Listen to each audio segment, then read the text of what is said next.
Assalamualaikum sobat hebat, salam sehat, tetap bahagia dengan selalu bersyukur. Jumpa lagi ya dengan Pak Im. Sobat hebat, setiap bulan Juni itu adalah waktu di mana tahun pelajaran itu berakhir. Jadi di bulan Juni kita sudah mendapatkan hasil belajar yang kita terima dalam bentuk buku rapot atau surat keterangan lulus atau ijazah. Nah, selamat ya buat sobat hebat yang sudah dinyatakan naik kelas, naik jenjang, dan lulus dari pendidikan menengah.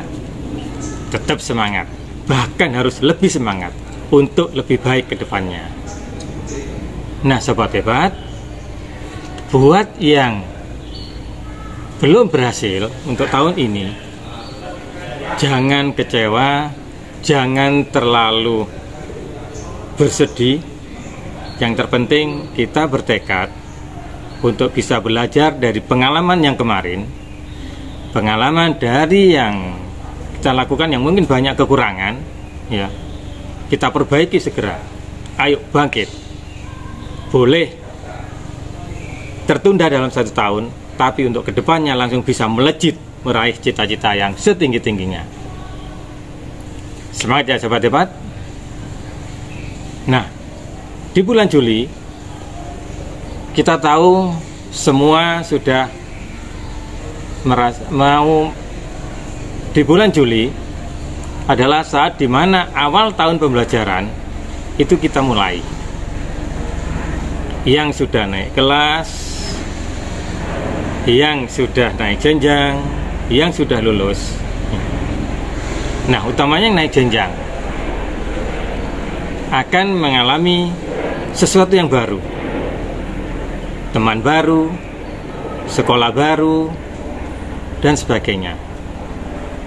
Untuk sobat hebat perlu diperhatikan ya, perlu dicamkan bagi yang merasa mungkin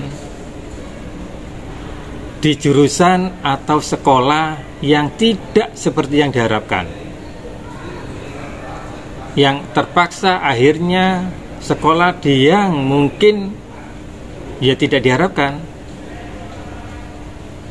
Jangan kecewa, jangan putus asa. Yakinlah bahwa apa yang sudah diraih saat ini itu adalah yang terbaik buat sobat hebat semuanya. Jadi jalani, tekuni, belajar dengan sungguh-sungguh. Insya Allah kita akan meraih sesuatu yang terbaik buat kita semua. Ya, ingat ya, jangan terlena dengan rasa kekecewaan yang berkepanjangan dengan sekolah yang mungkin tidak yang diharapkan atau jurusan yang tidak diinginkan. Ayo, semangat, semangat terus untuk belajar. Nah, sobat hebat, situasi seperti ini kita sudah mengalami pandemi selama satu setengah tahun. Kita sudah merasakan baik siswa, guru, orang tua, dan masyarakat semuanya, ya, bagaimana pelaksanaan pembelajaran di masa pandemi yang semuanya dilakukan dengan daring. Beberapa saat yang lalu pemerintah menyatakan bahwa untuk tahun ajaran 2021-2022 bulan Juli ini akan dilaksanakan pembelajaran tatap muka. Nah, ada angin segar. Ini adalah kabar gembira bahwa kita akan melaksanakan pembelajaran tatap muka. Siapapun itu, hampir semuanya pasti menginginkan pembelajaran seperti biasanya, normal seperti dulu, ya kan? Ya, tidak dengan selalu dengan daring.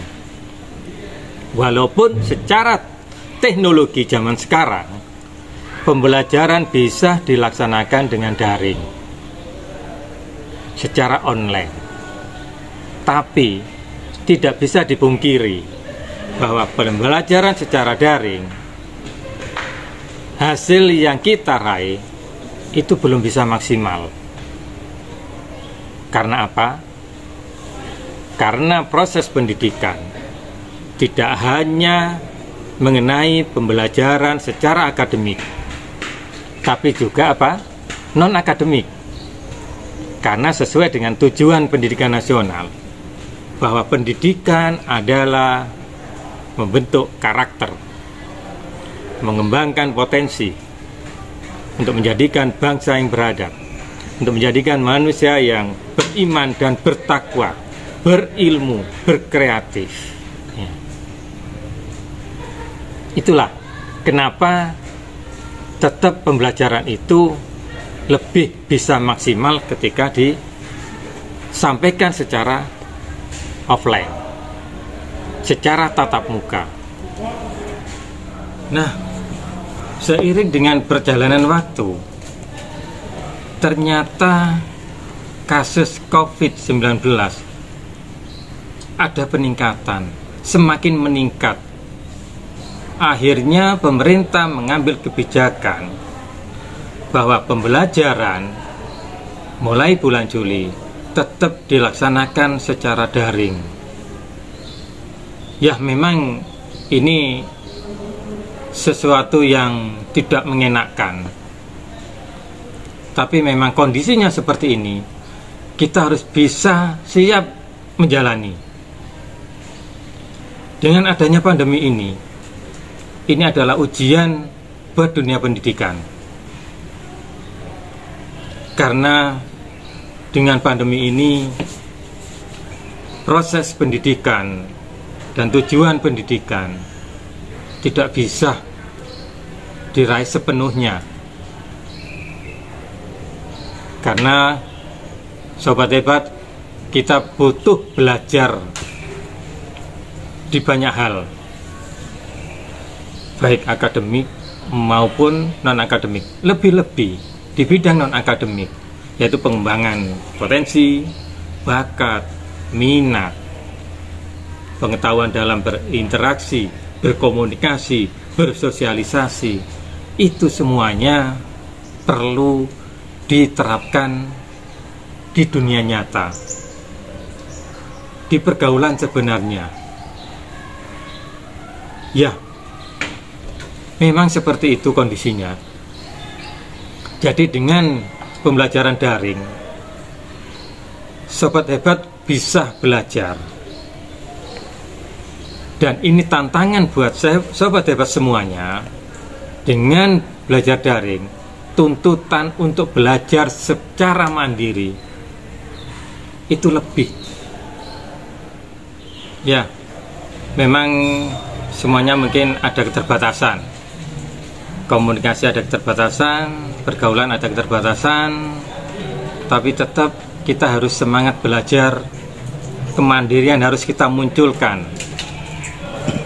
Ketika kita ini melewati ujian, kita siap berani menerima tantangan, menghadapi tantangan seperti ini. Dan sobat hebat bisa belajar secara mandiri dalam segala hal, dalam rasa tanggung jawab dan disiplin, dalam berkomunikasi. Mungkin kita bisa belajarnya di lingkungan keluarga atau lingkungan terdekat. Anggap saja itu satu pembelajaran di bidang sosial yang sementara ini belum bisa diterima di sekolah, belum bisa didapatkan di sekolah. Ya, itulah mungkin solusinya.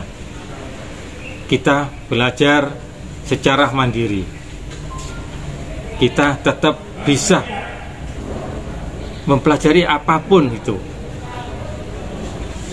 baik akademik maupun non-akademik. Nah, sobat hebat, ketika kita sudah mampu melewati hal ini dengan baik, bisa dibayangkan karakter yang sudah terbentuk dengan secara mandiri akan lebih kuat, lebih kokoh, tidak akan goyah dalam kondisi apapun. Ini yang paling penting, sangat-sangat mendasar. Betul-betul dari apa kesadaran diri sendiri belajarnya.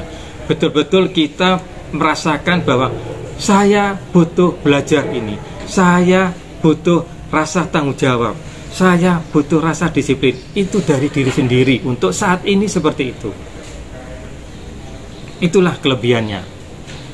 Kalau kita bisa menjalani seperti itu, bisa dibayangkan hasil yang akan kita raih.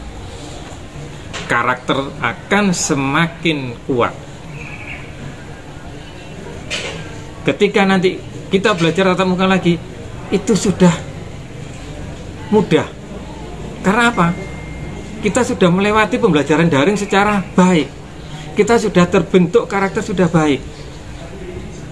Jadi kita tinggal meneruskan dengan lebih mudah lagi. Kita tinggal mengembangkan apa yang sudah kita punya. Nah, itu ya sobat hebat. Itu yang perlu diperhatikan. Jadi ayo kita ambil sisi positifnya, kita ambil hikmahnya. Bukan kita malah terlena dengan kondisi ini yang mungkin akhirnya tidak bisa maksimal belajarnya. Ambil hikmahnya, kita betul-betul bersungguh-sungguh, kita betul-betul menjalani proses pembelajaran untuk betul mencapai pendidikan seutuhnya, pengembangan kemampuan akademik maupun non-akademik. Karakter itu yang paling penting, karakter yang hebat sebagai manusia yang beriman dan bertakwa. Nah, itu sahabat hebat, demikian yang bisa saya sampaikan. Ayo semangat, kita hadapi masa-masa seperti ini, masa-masa sulit, kita lewati, kita jalani dengan sebaik-baiknya. Nanti bertemu lagi ketika pembelajaran tatap muka. Salam sehat, tetap selalu bersyukur dengan hidup membawa manfaat. Sampai jumpa. Wassalamualaikum warahmatullahi wabarakatuh.